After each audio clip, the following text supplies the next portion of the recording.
Frères et sœurs, l'élément filmé que vous allez suivre a été réalisé en 2013. À l'observation, on est porté à croire qu'il est facile de pardonner.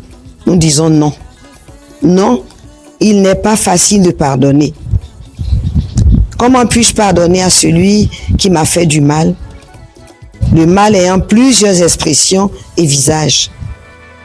Comment puis-je pardonner à celui qui m'a frappé, rejeté, insulté, qui a compromis mon avenir, qui a essayé de me tuer, tuer mes proches?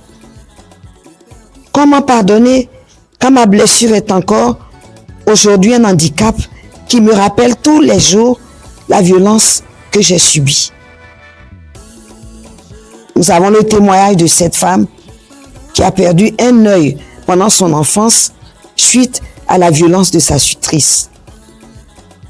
Comment pardonner à ces personnes qui me poursuivent depuis des années, qui cherchent à me faire du mal?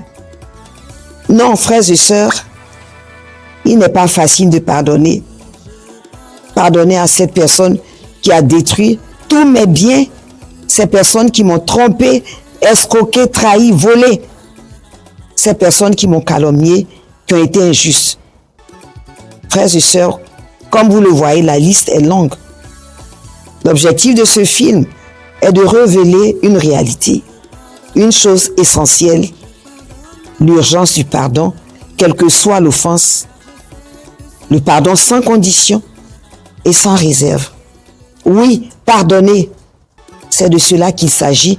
Demander à Dieu la grâce de nous aider à le faire.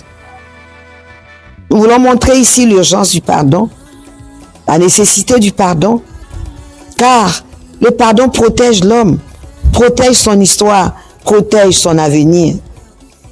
Le pardon est ordonné à l'unité, car pardonner, c'est renoncer à tout acte de vengeance qui peut détruire l'homme, détruire ses relations et son environnement. Que de gâchis chaque fois que les hommes n'ont pas eu recours au pardon pour régler leurs différends. Si tous les hommes se pardonnaient aujourd'hui, toutes les formes de conflit et de violence cesseraient aussitôt. Nous bénissons le Seigneur qui nous a donné ce film en 2013. Nous sommes aujourd'hui en 2025. 12 ans après, nous nous posons la question de savoir si ce film est toujours d'actualité. Nous répondons par l'affirmative. Écoutons ensemble. Car comme le dit l'Écriture, l'amour est bonté, l'amour est tendresse, l'amour est patience, l'amour est miséricorde. L'homme, créé à l'image de Dieu, fruit de cet amour, aura donc la vocation d'être patience, bonté, miséricorde comme Dieu. Mais un élément étranger va s'introduire dans la vie de l'homme et l'amener à avoir des pensées, poser des actes, dire des paroles qui ne construisent pas, qui n'édifient pas, qui n'élèvent pas les autres, mais qui au contraire les font souffrir. Une telle situation va entraîner des conséquences graves dans les relations de l'homme. Cette situation va provoquer des ruptures. La rupture de l'homme avec son frère qui l'a offensé. La rupture de l'homme avec Dieu. La rupture de l'homme avec sa propre personne. La rupture de l'homme avec la création. Alors, qu'est-ce que le pardon? Le pardon est cette disposition intérieure qui m'amène à ne plus tenir compte du mal, du préjudice que j'ai subi, mais plutôt à rétablir la relation, maintenir les relations avec celui qui m'a offensé. Comme vous le voyez, le pardon est un élément essentiel de la vie communautaire. Et accepter de pardonner, c'est accepter de sauver l'humanité, c'est accepter de sauver l'homme. Qui est sans péché? Une œuvre sur le pardon, nous disons oui, car tant qu'il y aura des hommes sur la terre, le pardon sera d'actualité. Qui est sans péché? Nous répondons, nous sommes tous des débiteurs. L'homme peut-il vivre seul? Nous disons non. Alors, l'objectif que nous poursuivons à travers cette œuvre, c'est de prier Dieu, le Créateur, le Maître de la vie, celui qui a autorité sur toutes choses, en particulier le cœur de l'homme, de nous accorder la grâce du pardon. Le pardon reçu de l'autre, le pardon demandé à l'autre, le pardon accordé à l'autre. Regardons tous ceci.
Mais où est-elle partie, Sarah? À telle heure, elle n'est pas encore entrée. De qui parles-tu? D'où est-ce que tu vas? Je suis allée faire les courses. Tu es allée faire les courses. Oui. Et madame a demandé la permission à qui? Mais tu t'es prévenu. Ah bon? Donc, je suis un menteur. C'est ton affaire là. C'est mon affaire là. C'est mon affaire là. Non, non, non, non, non, non. Tu ne me feras pas ça aujourd'hui.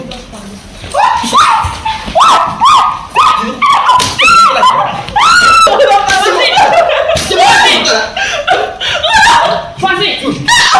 C'est moi qui suis le Vas-y. Vas-y, vas-y. C'est moi qui suis le là. Vas-y. Qu'est-ce qui se passe-t-il? Vas-y. Tu vas finir par la tuer, cette petite femme. Elle est petite. Mais ce qui sort de sa bouche n'est pas petit. Elle a un mauvais comportement. Un très mauvais comportement. Tani, qu'est-ce qui se passe-t-il? Je n'ai rien fait. Comme ça me dit, je n'ai rien fait.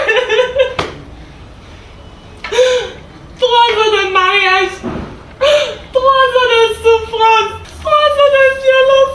Regarde comme je suis devenue. Il me bat tous les jours. 3 ans d'infidélité.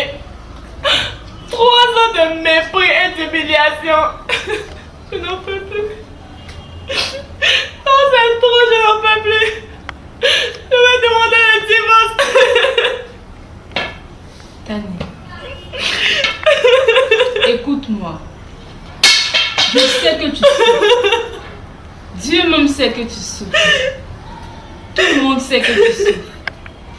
Mais réfléchis un peu. Penses-tu vraiment que ce que tu vas faire est la solution? Pense à tes enfants, à leur avenir. Et puis, regarde ta vie toi-même.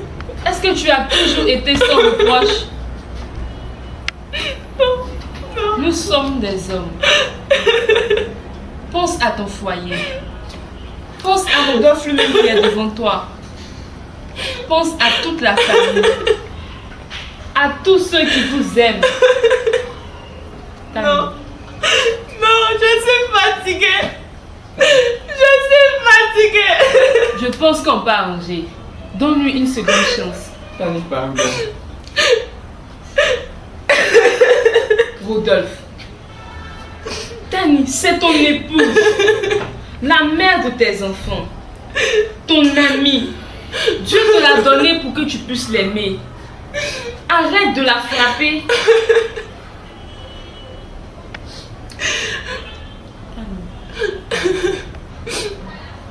Je ne peux pas. Regarde comme je suis devenue. Je préfère m'en aller. Ne me touche pas. Tani. Pardonne pour tes enfants. Tani, pardonne à cause de tes enfants. Pardonne. Souviens-toi du jour de notre mariage. Souviens-toi de toutes les promesses que tu m'as faites. Et aujourd'hui, regarde comme je suis devenue.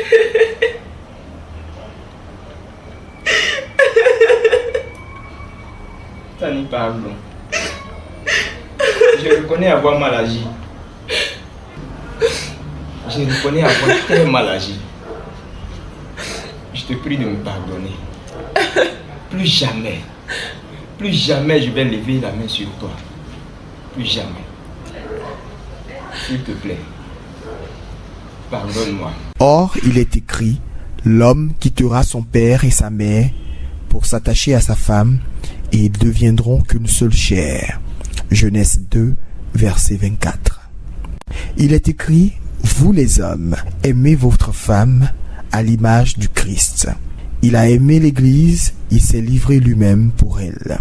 Femmes, soyez soumises à vos maris, comme le Seigneur. Celui qui aime sa femme s'aime soi-même. Éphésiens 5, versets 22 à 25. Pardon. Par la grâce de Dieu, je veux te pardonner. Je veux te pardonner au nom de toutes les femmes battues, humiliées, rejetées dans le monde et dans mon pays. Je veux te pardonner pour que l'amour triomphe de la haine. Je veux aussi demander pardon à tous les hommes qui souffrent à cause des femmes. Oui, hommes et femmes, nous sommes créés pour être ensemble. Vivons dans la tendresse. Pardonnons-nous pour sauver l'amour, nos familles, la société et notre pays.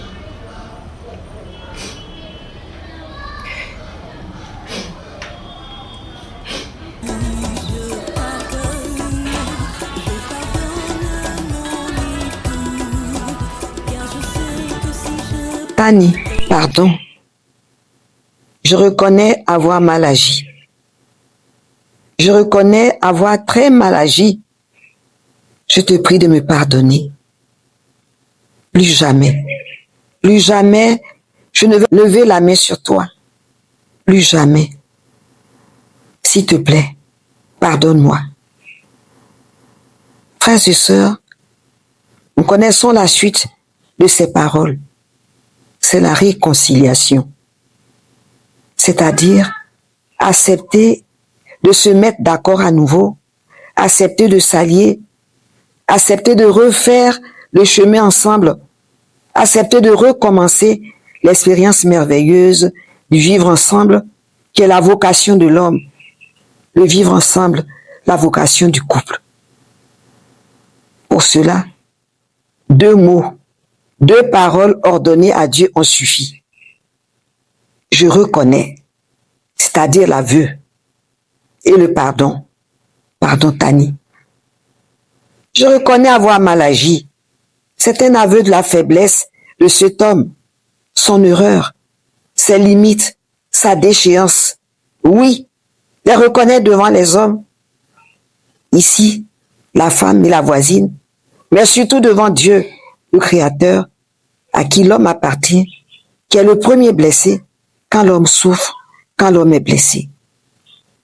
Frères et sœurs, l'aveu du péché ou la repentance est le premier message de l'Église annoncé par Jean Baptiste le précurseur et notre Seigneur Jésus-Christ lui-même. Qu'est-ce que la repentance? C'est un chemin de vérité sur soi-même. Se repentir, c'est se présenter devant Dieu tel qu'on est.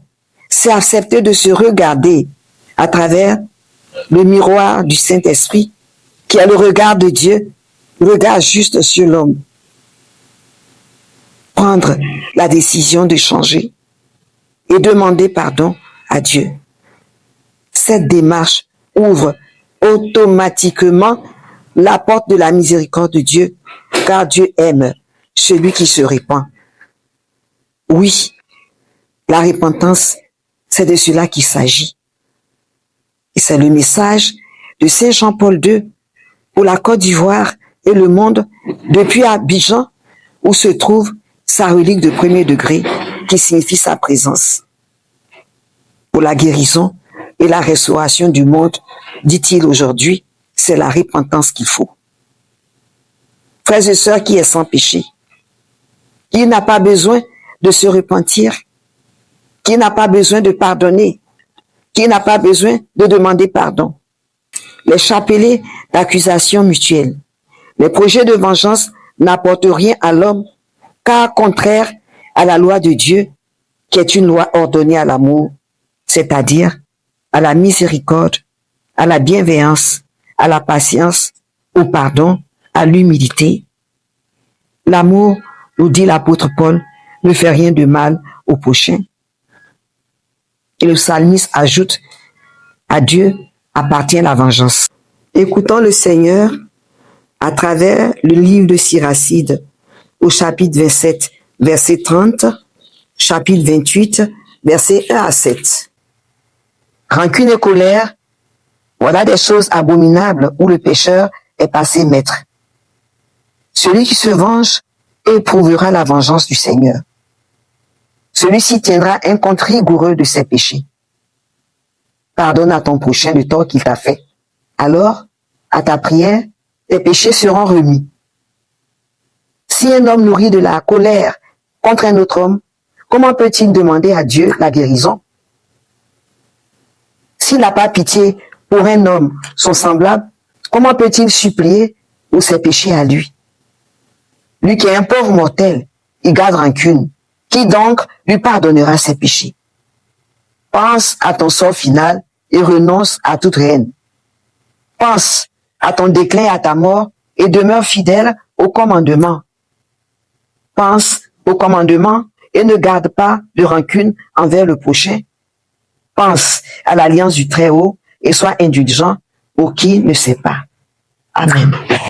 Les scènes qui suivent, les violences faites aux femmes, le racket, la corruption, l'injustice, la trahison, l'idolâtrie, la jeunesse oubliée, les faux diplômes sont une infime partie de la liste de nos comportements et faiblesses qui sont à la base de nos ruptures, rupture avec nos frères, rupture avec Dieu, rupture avec nous-mêmes, car il y a des situations qui nous incombent pour lesquelles nous avons du mal à nous pardonner nous-mêmes. Oui, le pardon n'est pas facile pour l'homme. C'est une grâce, une faveur, une force à mendier du Seigneur. Et nous prions la Sainte Vierge Marie, Notre-Dame de la paix, Saint Jean-Paul II, apôtre de la miséricorde, de nous obtenir du Seigneur Jésus, le roi de la miséricorde, qui est la source de tous les miracles pour notre pays et pour le monde entier, la repentance qui conduit au pardon, à la réconciliation et la paix. Amen.